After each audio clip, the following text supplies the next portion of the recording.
So we have discussed all the sections of our chapter number 3 of class 9 economics, and now in this video we are going to discuss the summary of it. So we will summarize what we have studied so far. So हम लोग एक एक section को summarise करते हुए चलेंगे। तो सबसे पहले हमने ओवरव्यू देखा जिसमें हमने देखा कि इस चैप्टर में हम क्या क्या चीज़ें पढ़ने वाले हैं। उसके बाद हमने इंट्रोडक्शन पढ़ा जिसमें कि हमने देखा कि किस तरीके से हम हमारे चारों तरफ बहुत सारे ऐसे लोगों को देखते हैं जिन्हें हम गरीब कंसिडर करते हैं, और ये जो पॉवर्टी है, जो गरीबी है, वो हमारे लाइफ का एक हिस्सा बन चुकी है। वो हमें हमारे चारों तरफ दिखता है। तो ये जो प्रॉब्लम है ये एक बहुत बड़ा चैलेंज है। उसके बाद हमने दो जो टिपिकल केस हैं पॉवर्टी के वो डिस्कस किए, जिसमें कि हमने एक अर्बन केस को डिस्कस किया, जिसमें कि हमने राम सरन की स्टोरी जो है वो डिस्कस की कि किस तरीके से राम सरन जो है अपनी वाइफ, अपने बच्चों के साथ शहर में रहता है और वो किस तरीके से मुश्किल से अपने दिन का खाना जुटा पाता है। फिर हमने रूरल केस पढ़ा जिसमें कि हमने लाखा सिंह की कहानी पढ़ी, और उसमें भी हमने सेम चीज देखी कि लाखा सिंह जो है वो गाँव में रहता है और वो एक तरीके से एक लेबर है, और वो भी जैसे तैसे करके अपने घर को चला रहा है। अब जब हमने ये दो केसेस पढ़े तो इनमें हमने कुछ सिमिलैरिटीज देखी कि किस तरीके से चाहे रूरल एरिया है चाहे अर्बन एरिया है, दोनों ही जगह जो सिचुएशन है वो कैसी है, बहुत ज्यादा खराब सिचुएशन है। दोनों ही केसेस में जो परिवार हैं वो भूखे मर रहे हैं, वहाँ पे शेल्टर जो है उन्हें सही से नहीं मिल पा रहा, जो पेरेंट्स हैं वो अपने बच्चों को स्कूल नहीं भेज पा रहे, और अगर वो अपने बच्चों को स्कूल भेज भी पा रहे हैं तो सारे बच्चों को नहीं भेज रहे, वो सिर्फ अपने जो उनका सन है या फिर उनका जो मेल चाइल्ड है उसको वो भेजना प्रेफर कर रहे हैं। इसके साथ साथ उनकी हेल्थ बहुत ज़्यादा अच्छी नहीं है, सिक हैं, वो सही से हेल्थ जो केयर फैसिलिटीज़ हैं उनको नहीं प्रोवाइड करा पा रहे। इरेगुलर जॉब है, अपॉर्चुनिटीज़ बहुत ज़्यादा नहीं मिल पा रही हैं क्योंकि एजुकेटेड नहीं है, स्किल्स बहुत ज़्यादा नहीं है। इसके साथ साथ सैनिटेशन की फैसिलिटीज़ अवेलेबल नहीं है। वो क्योंकि शेल्टर सही से नहीं मिल रहा तो कैसे जगहों पे रह रहे हैं, स्लम्स वगैरह में रह रहे हैं, अनक्लीन जो प्लेसेस हैं वहाँ पे उनको रहना पड़ रहा है, तो उसकी वजह से उनकी हेल्थ भी ख़राब हो रही है। तो सैनिटेशन फैसिलिटीज़ नहीं है, हेल्थ अच्छी नहीं है, जॉब रेगुलर नहीं है, और इस सब के ऊपर वो जो लोग हैं, गरीब जो लोग हैं, वो हेल्पलेसनेस महसूस करते हैं, अपने आप को असहाय महसूस करते हैं कि उनके पास कोई भी नहीं है हेल्प करने के लिए। तो ये हमारे इंडिया का जो सबसे बड़े चैलेंजेस हैं उनमें से ये एक है। उसके बाद हमने सेक्शन पढ़ा कि पॉवर्टी सोशल साइंटिस्ट पॉवर्टी को कैसे देखते हैं, जिसमें कि हमने देखा कि बहुत सारे ऐसे इंडिकेटर्स हैं जो कि पॉवर्टी को समझने के लिए यूज किए जाते हैं, और शुरुआती दौर पे इनकम एंड कंजम्पशन को इस्तेमाल किया जाता था गरीबी को देखने के लिए। मतलब कि अगर किसी पर्सन की इनकम कम है या कंजम्पशन कम है तो उस बेसिस पे उसकी गरीबी नापी जाती थी कि वो पर्सन गरीब है। बट धीरे धीरे करके जो इंडिकेटर्स हैं वो बढ़ते जा रहे हैं। अब हम और बहुत सारी चीज़ों को इंक्लूड करने लगे हैं गरीबी को नापने के लिए। बहुत सारे सोशल इंडिकेटर्स जैसे कि लिटरेसी लेवल हो गया, कि जो पर्सन है वो कितने पढ़े लिखे हैं। तो अगर कोई पर्सन बहुत कम पढ़ा लिखा है इसका मतलब उसके पास इतना पैसा नहीं था कि वो सही से स्कूल जा पाए, राइट। इसके साथ साथ माल न्यूट्रिशन है, अगर पर्सन जो है उसकी हेल्थ अच्छी नहीं है, उसकी जो न्यूट्रिशनल लेवल की रिक्वायरमेंट है अगर वो सही से पूरी नहीं हो पा रही है तो भी हम उसको गरीब कंसिडर कर सकते हैं। इसी के साथ साथ और भी बहुत सारे सोशल इंडिकेटर्स जो हैं अब सोशल साइंटिस्ट इंक्लूड कर रहे हैं गरीबी को पहचानने में, जैसे कि लैक ऑफ हेल्थ केयर हो गया, lack of job opportunities, lack of access to safe drinking water, sanitation etcetera. अब इन सारी चीज़ों को भी गरीबी को नापने के लिए इंक्लूड किया जा रहा है। इसके साथ साथ अब जो पॉवर्टी है उसको सोशल एक्सक्लूजन एंड वल्नरेबिलिटी के बेसिस पे भी समझा जा रहा है कि कौन से ऐसे ग्रुप्स हैं जिनको एक्सक्लूड किया जा रहा है जो कि बहुत ज़्यादा वल्नरेबल हैं, क्योंकि जितने ज़्यादा वल्नरेबल होंगे, जितने ज़्यादा एक्सक्लूजन होगा, उतना ज़्यादा खतरा उनके ऊपर होगा कि जो पर्सन है वो गरीब हो। उसके बाद हमने सोशल एक्सक्लूजन एंड वल्नरेबिलिटी को डिटेल में पढ़ा कि सोशल एक्सक्लूजन मतलब कि जब कुछ लोगों को एक तरीके से अपने से अलग समझा जाए, उन्हें एक्सक्लूड, उन्हें बाहर निकाल दिया जाए, राइट। मतलब जैसे ग्रुप का हिस्सा ना माना जाए। तो जो अमीर लोग हैं या जो सोसाइटी है वो गरीब लोगों को अपना हिस्सा नहीं मानती है, अपने से अलग मानती है, उन्हें एक्सक्लूड करती है, उनका डिस्क्रिमिनेशन होता है। इसी के साथ साथ वल्नरेबिलिटी का मतलब कि वो लोग जो ऐसे ग्रुप हैं जिनके ऊपर बहुत ज़्यादा खतरा है कि वो गरीब बने। वल्नरेबिलिटी का मतलब वो कितने नाजुक सिचुएशन है उनकी, कि अगर कोई भी चीज़ होगी, कोई छोटा सा भी चेंज आया तो इन ग्रुप्स के ऊपर कितना ज़्यादा असर पड़ेगा। जिस ग्रुप के ऊपर जितना ज़्यादा नेगेटिव असर पड़ेगा, वल्नरेबिलिटी जो है वो नेगेटिव सेंस में यूज किया जाता है कि मतलब जिस पर्सन पे जितना ज्यादा बुरा असर पड़ेगा वो पर्सन या वो ग्रुप उतना ज्यादा वल्नरेबल होगा। तो इस सेक्शन में हमने पढ़ा कि किस तरीके से कुछ ग्रुप्स ऐसे हैं जिनके ऊपर बाकी लोगों से ज्यादा खतरा है कि वो गरीब रहेंगे। उसके बाद हमने पॉवर्टी लाइन की डिस्कशन की कि भाई पॉवर्टी को सही से समझने के लिए हमने एक और क्राइटेरिया जो है वो बनाया हुआ है, एक और कॉन्सेप्ट है जो कि है पॉवर्टी लाइन का। ये कुछ ऐसे एक तरीके से हमने एक लेवल सेट कर दिया है कि अगर इस लेवल के नीचे कोई पर्सन है तो उसे हम गरीब मानेंगे। तो हर एक देश में सिचुएशन अलग होती है, वहां पे कंडीशंस अलग होती हैं। तो देश के हिसाब से, टाइम के हिसाब से, है ना, आज से 10 साल पहले हमारी पॉवर्टी लाइन कुछ और होती होगी, आज कुछ और है। तो ये टाइम टू टाइम और place to place poverty line change होती है। फिर हमने देखा था कि भाई एक कॉमन स्टैंडर्ड हो जिससे कि देशों को, अलग अलग देशों को कंपेयर किया जा सके, उसके लिए वर्ल्ड बैंक ने एक मिनिमम अवेलेबिलिटी जो है वो सेट किए कि किसी पर्सन के पास कम से कम $1.90 पर डे पर पर्सन होना चाहिए। तभी उस पर्सन को हम बोलेंगे कि वो अपनी बेसिक रिक्वायरमेंट्स को पूरा कर सकता है। अगर उसके पास $1.90 पर डे पर पर्सन नहीं है तो वो पर्सन गरीब कहलाएगा। तो हमने ये स्टैंडर्ड देखा। ये बेसिक स्टैंडर्ड किस लिए बनाया गया? ताकि सारे देशों को सही से कंपेयर किया जा सके, क्योंकि सारे देशों के अलग अलग अपनी पॉवर्टी लाइन है। बट अगर हमें कुछ भी कंपेयर करना होता है तो उसके लिए हमें क्या करना होता है? एक सेम स्टैंडर्ड चाहिए। इस चीज को हम डिटेल में डिस्कस कर चुके हैं जब हमने इस सेक्शन को डिस्कस किया था। तो अभी हम सिर्फ समराइज कर रहे हैं कि किस तरीके से हमने ये पढ़ा था कि भाई एक पॉवर्टी लाइन है जो कि हमने सेट की है, और हर एक देश में ये अलग होती है, टाइम टू टाइम अलग होती है। हर एक देश अपने हिसाब से उसको सेट करता है। और ये लाइन क्या बताती है कि इस लेवल से नीचे कोई भी पर्सन जाएगा तो वो गरीब कहलाएगा। अब ये जो लाइन है वो इनकम के फॉर्म में हो सकती है कि भाई आप इतना पैसा कमा रहे हो, वो कंजम्पशन के फॉर्म में हो सकती है, और हमने देखा था कि ये कैलोरी की फॉर्म में है। कंजम्पशन मतलब जब आप फूड खाते हो, और फूड में क्या होता है? कैलोरी। तो कैलोरी की फॉर्म में हमने देखा था कि ये हमने पॉवर्टी लाइन सेट की है 2011 एंड 12 वाले डेटा के बेसिस पे। इसी के साथ साथ फिर हमने हमारे रूरल एंड अर्बन जो एरियाज हैं उनमें कितनी इनकम पर्सन की होनी चाहिए उसका भी जिक्र किया था कि अगर कोई पर्सन रूरल एरिया में रहता है तो उसको 816 रुपीज पर मंथ कमाने जरूरी है, उसके पास इतने होने चाहिए, तभी वो अपनी रिक्वायरमेंट्स को पूरा कर पाएगा, अदरवाइज वो गरीब होगा। ऐसे ही अर्बन एरिया में 1000 rupees per person per month के हिसाब से होना चाहिए।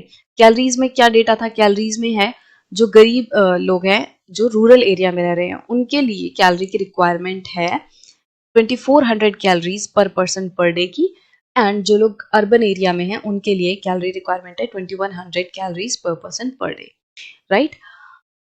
इसके बाद जो हमारा सेक्शन था वो था पॉवर्टी एस्टिमेट्स का, जिसमें हमने मेनली फैक्ट्स एंड डेटा जो है वो डिस्कस किया कि किस तरीके से धीरे धीरे करके हमारे देश में और वर्ल्ड वाइड जो गरीबी है वो कम हो रही है। पहले कितने परसेंटेज गरीबी थी और फिर कितने परसेंटेज वो हो गई। तो यहाँ पे एक टेबल दिखाई हुई है कि भाई 1993 टू 1994 में रूरल एरिया में इतनी परसेंटेज गरीबी थी, बट वहीं ये घट के कितनी हो गई 2011-12 में 26। ऐसे ही अगर हम नंबर्स में भी देखें तो नंबर्स में भी कमी आई है कि भाई रूरल एरिया में 329 लोग गरीब थे पहले, 329 मिलियन लोग जो थे वो गरीब थे। अब ये जो आंकड़ा है वो घट के 2011-12 में कितना हो गया? 217 मिलियन। तो हमें क्या पता चल रहा है कि धीरे धीरे करके हमारे देश में गरीबी घट रही है। इसके बाद हमने वल्नरेबल ग्रुप्स का डिस्कशन किया था। हमें ऑलरेडी पता है कि वल्नरेबिलिटी क्या होती है, तो कुछ ऐसे ग्रुप्स हैं जिनके ऊपर ज्यादा खतरा है। तो इसमें हमने बात की थी कि भाई कुछ सोशल ग्रुप्स हैं जैसे कि शेड्यूल ट्राइब हो गए, शेड्यूल कास्ट हो गई। ये कुछ ऐसे ग्रुप्स हैं जिनके ऊपर बहुत ज्यादा खतरा रहता है गरीब रहने का। वहीं अगर हम इकोनॉमिक ग्रुप्स को देखें तो जो एग्रीकल्चरल लेबर हाउस होल्ड्स हैं और इसी के साथ जो urban casual labour house holds हैं, ये वाले जो ग्रुप हैं वो इकोनॉमिक टर्म्स में ज्यादा वल्नरेबल हैं। ठीक है। अगर आपको कोई भी चीज़ अभी, क्योंकि हम रिवाइज कर रहे हैं, अगर आपको कोई भी चीज़ अभी समझ नहीं आ रही है तो आप इसका जो पर्टिकुलर सेक्शन है आप vulnerable groups bye internet learning करके निकाल सकते हो। तो वो आपको पूरा जो सेक्शन है, जो वीडियो है वो मिल जाएगी। तो अभी हम बस जल्दी जल्दी रिवाइज कर रहे हैं, समराइज कर रहे हैं कि क्या चीज़ हमने पढ़ी है। सो हमने देखा ये जितने भी वल्नरेबल ग्रुप्स हैं, शेड्यूल ट्राइब हो गया, शेड्यूल कास्ट, इसके साथ साथ casual labour, farm casual labour, non farm जो कि अर्बन एरियाज में, इन सबका डेटा देखा कि किस तरीके से इनकी सिचुएशन है। कि शेड्यूल ट्राइब की जितनी भी पॉपुलेशन है उस पूरी पॉपुलेशन में से 43% ऐसे लोग हैं जो कि गरीब हैं। ऐसी शेड्यूल कास्ट में से 29% लोग गरीब हैं। अगर हम पूरे इंडियंस का रेशो निकालें तो हमें पता चलता है कि ऑन एन एवरेज इंडिया में लगभग इंडिया की टोटल पॉपुलेशन का 22% जो हिस्सा है वो गरीब है। ऐसे कैजुअल फार्म जितने भी लोग कैजुअल लेबर फार्म की तरह काम करते हैं उन सभी लोगों में से 34% ऐसे लोग हैं जो कि बहुत गरीब हैं। इसी तरीके से जो कैजुअल नॉन फार्म लेबर्स हैं उनका जो आंकड़ा है वो 34% है। उसके बाद हमने बात की थी स्टोरी ऑफ शिव रमन की, जिसमें हमने देखा था कि किस तरीके से शिव रमन जो है वो एक विलेज में रहता है तमिलनाडु की, और शिव रमन जो है वो एक तरीके से लेबर कास्ट का पर्सन है और बहुत ज़्यादा काम उसके पास नहीं है। वो बहुत कम पैसे कमाता है, लगभग 160 पर डे वो कमाता है। इसके साथ साथ हमने और भी बहुत सारी चीज़ें देखी थी कि जो उसकी वाइफ है वो भी उसके साथ काम करती हैं। इसके साथ साथ जो शिव रमन है उसकी एक मदर भी है जो कि 65 ईयर ओल्ड हैं और वो इल हैं, वो टीबी की पेशेंट हैं और उन्हें सही तरीके से जो फैसिलिटी मिलनी चाहिए, हेल्थ केयर फैसिलिटी, वो नहीं प्रोवाइड की जा रही है। या शिव रमन की इतनी हालत नहीं है, आर्थिक स्थिति इतनी मजबूत नहीं है कि वो अपनी मदर की देखभाल कर सके या उनको अच्छे अस्पताल में दिखा सके। इसके अलावा शिवरमन की एक बहन भी हैं जो कि 25 ईयर ओल्ड हैं और वो अनमैरिड हैं। अनमैरिड इसलिए हैं क्योंकि जो शिवरमन है वो कोई भी ऐसा अच्छा रिश्ता नहीं ढूंढ पा रहा है। जो भी रिश्ता मिल रहा है अच्छा, वो सारे लोग क्या कर रहे हैं, वो दहेज मांगते हैं। और जो शिवरमन है उसके पास इतने पैसे नहीं हैं कि वो ज़्यादा जो डिमांड है दहेज की उसे पूरा कर सके, तो उसको बहुत ज़्यादा दिक्कत आ रही है। तो शिवरमन की जो है 4 बच्चे हैं, 1 से लेके 16 साल तक के, और उनका जो बेटा है वो सबसे छोटा है। शिवरमन की जितनी भी बेटियां हैं वो स्कूल नहीं गई हैं और जो शिवरमन है वो अपने बेटे को स्कूल भेजने का सोच रहा है। राइट। पूरी स्टोरी जो है वो हमने डिटेल में देखी थी कि जो शिवरमन है वो सोचता है कि उनकी जो बेटियां हैं वो एक तरीके से उनकी शादी होके वो दूसरे घर जाएंगी ही, तो फिर उन पे पैसा खर्च करने का क्या फ़ायदा। अब ये स्टोरी मेनली हमने किस लिए डिस्कस की थी, ये देखने के लिए कि किस तरीके से वल्नरेबिलिटी बहुत ज़्यादा होती है। इसमें हमने देखा था कि भई ऑलरेडी हमने सोशल एंड इकोनॉमिक लेवल पे ग्रुप्स देखे थे जो कि वल्नरेबल हैं। जिसमें हमने डिस्कस किया था कि मान लो कोई पर्सन जो है वो एससी ग्रुप से बिलॉन्ग करता है या करती है, ठीक है? तो वो ऑलरेडी वल्नरेबल है, क्यों? क्योंकि वो इस ग्रुप से बिलॉन्ग करता है। फिर हमने देखा कि ये जो पर्सन है वो एक औरत है। ठीक है, जिस पर्सन की हम बात कर रहे हैं वो वुमेन है। इसका मतलब अब इस वुमेन के ऊपर और ज़्यादा बर्डन पड़ गया, क्यों? क्योंकि ये एक औरत है और औरत जो है उसको सही से खाना नहीं मिलता, उसकी सही से हेल्थ केयर फैसिलिटी नहीं मिल पाती उसको, और उसको एजुकेशन नहीं मिल पाती। तो इन सभी कारणों से वुमेन जो है वो और ज़्यादा वल्नरेबल हो जाती है। तो अगर कोई आदमी होता तो उसके ऊपर सिर्फ एससी होने की वजह से असर पड़ता, बट यहाँ पे ज़्यादा असर औरत के ऊपर पड़ रहा है क्योंकि वो एससी भी है और वो एक औरत भी है।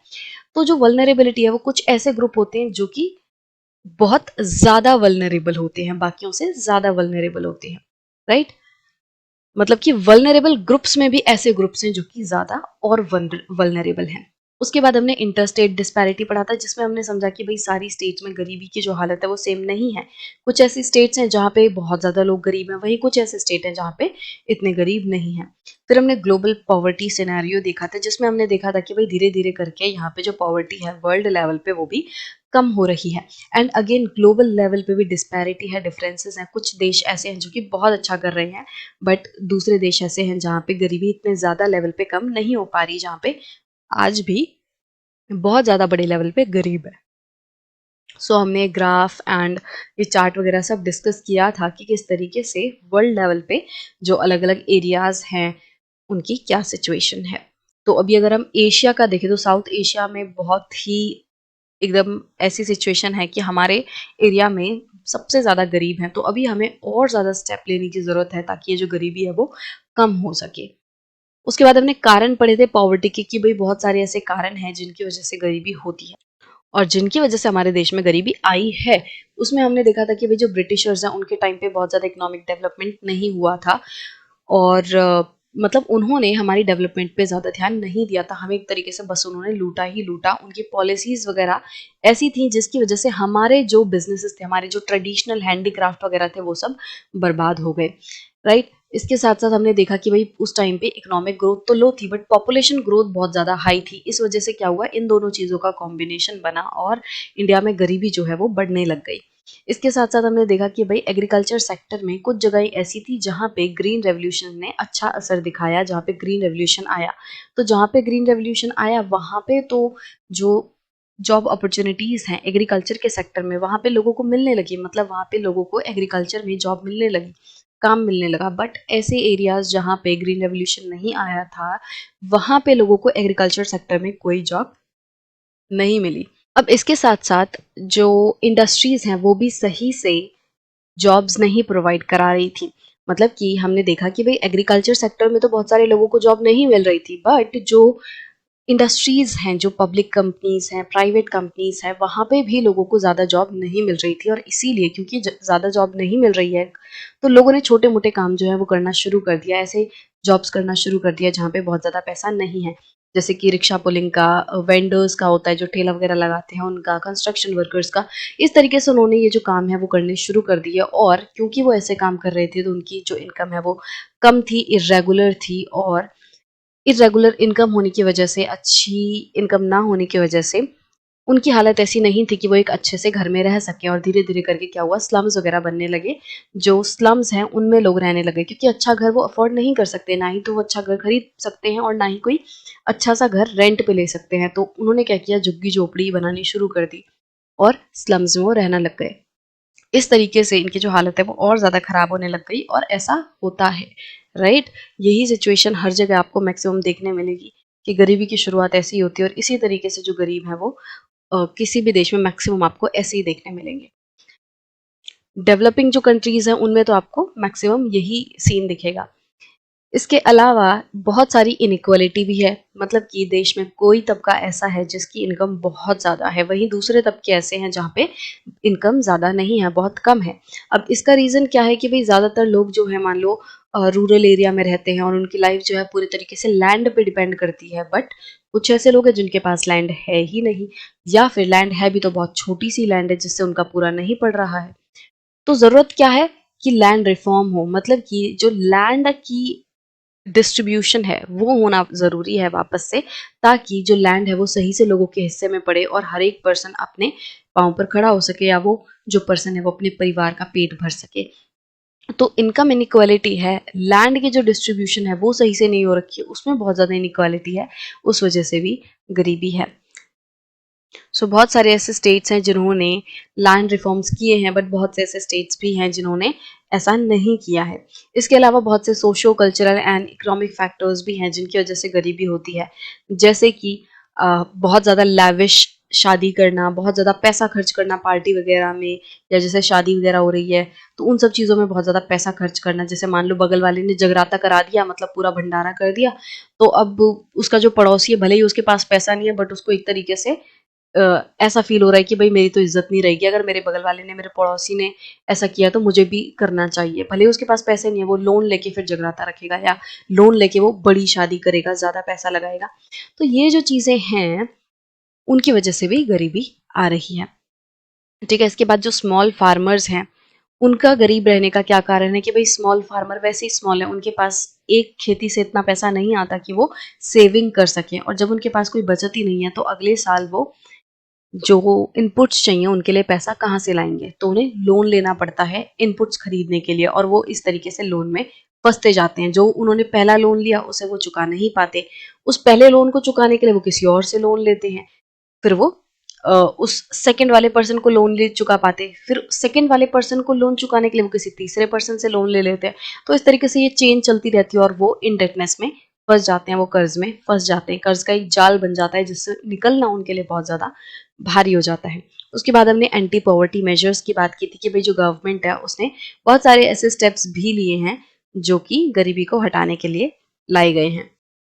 वैसे तो बहुत सारे पॉलिसीज एंड प्रोग्राम्स हैं, बट हमने कुछ इंपॉर्टेंट जो प्रोग्राम्स हैं उनकी डिस्कशन की थी, जिसमें पहला था मनरेगा, जिसमें कि लोगों को रोजगार दिया जाता है मिनिमम, मतलब जो कंपलसरी 100 डेज की जो जॉब है, एम्प्लॉयमेंट है, वो लोगों को प्रोवाइड कराई जाती है हाउस पर हाउस होल्ड्स के हिसाब से।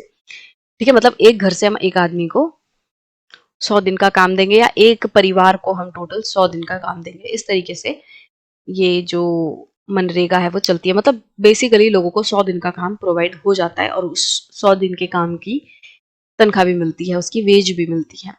तो जो टफ टाइम होते हैं उस टाइम पे ये जो मनरेगा है ये बहुत इंपॉर्टेंट रोल प्ले करता है। मैंने आपको पहले भी बताया था कि भाई जब कोरोना आया था तो उस टाइम पे बहुत सारे लोगों की जॉब चली गई थी। बहुत सारे ऐसे लोग थे जो कि अपने घर से बाहर आके किसी और दूसरे स्टेट में या अपने घर से दूर वो जाके काम कर रहे थे। बट जब कोरोना आया सारी इंडस्ट्रीज वगैरह बंद हो गई, सारी फैक्ट्रीज बंद हो गई, लोगों को जॉब से निकाला जाने लग गया। तो लोग जो है धीरे धीरे करके अपने गाँव में पहुंचने लग गए, अपने घर पहुंचने लग गए। बट उनके पास कोई काम नहीं था। तो जब वो अपने घर पहुंचे तो उन्होंने ये जो प्रोग्राम है मनरेगा इसकी हेल्प ली और उन्हें कुछ टाइम के लिए काम मिल गया और धीरे धीरे करके सिचुएशन बेटर हुई। तो मतलब थोड़े टाइम के लिए उनको राहत जरूर मिली। उसके बाद हमने डिस्कशन किया था प्राइम मिनिस्टर रोजगार योजना का कि भाई जो गरीब इलाके हैं या जो रूरल एरियाज हैं, स्मॉल टाउन्स हैं, वहाँ पे लोगों को सेल्फ एम्प्लॉयड बनाना, उनको उनके पैरों पे खड़ा करना, बिजनेस वगैरह उनके शुरू कराना। इसी तरीके की एक और स्कीम थी रूरल एम्प्लॉयमेंट जनरेशन प्रोग्राम। इसी के साथ हमने उसके बाद डिस्कस किया था स्वर्ण जयंती ग्राम स्वरोजगार योजना, जिसमें अगेन लोगों को अ, जो सेल्फ हेल्प ग्रुप हैं उनके लिए एनकरेज किया गया था कि ज़्यादा से ज़्यादा लोग जो हैं सेल्फ हेल्प ग्रुप बनाएं, उसमें कंट्रीब्यूट करें। उसके बाद प्रधानमंत्री ग्रामोदय योजना हमने डिस्कस किया था कि किस तरीके से जो बेसिक फैसिलिटीज हैं उनको प्रोवाइड कराने के लिए जो सेंट्रल गवर्नमेंट है वो स्टेट गवर्नमेंट को कुछ पैसा देती है ताकि स्टेट गवर्नमेंट और अच्छे तरीके से अपने लोगों को बेसिक फैसिलिटीज जैसे कि हेल्थ, एजुकेशन, ड्रिंकिंग वाटर ये सारी चीजें प्रोवाइड करा सके। उसके बाद हमने अंत्योदय अन्य अन्न योजना की बात की थी और जिसके बारे में हमने बोला था कि हम डिटेल में से नेक्स्ट चैप्टर में पढ़ेंगे।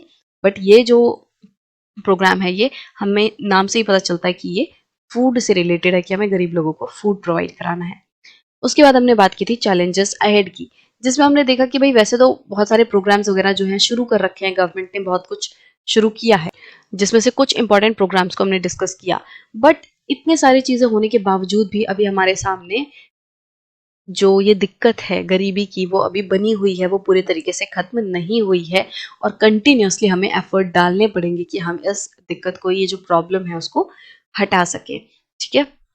सो इसी के साथ जो है हमारे सारे सेक्शंस खत्म होते हैं। अब इनकी जो समरी है हम वो भी देख लेते हैं। भाई हमने हमारी जो भी पूरा चैप्टर पढ़ा उसका एक एक पैराग्राफ हमने एक तरीके से कोशिश की कि हम उससे गो थ्रू हो जाए, एटलीस्ट याद आ जाए कि अच्छा हमने इसमें क्या पढ़ा था। डिटेल में तो हमने एक एक जो वीडियो है अलग से पैराग्राफ की बनाई हुई है, या अगर आप पूरा कंपाइल चैप्टर देख रहे हो तो आपने डिटेल में समझ लिया होगा, तो आपको ये रिवीजन वैसे हेल्पफुल होगी कि सब कुछ आपको याद आने लग गया। अब इनकी जो समरी है एक बार वो भी डिस्कस कर लेते हैं, थोड़ा सा ही टाइम लगेगा इसमें।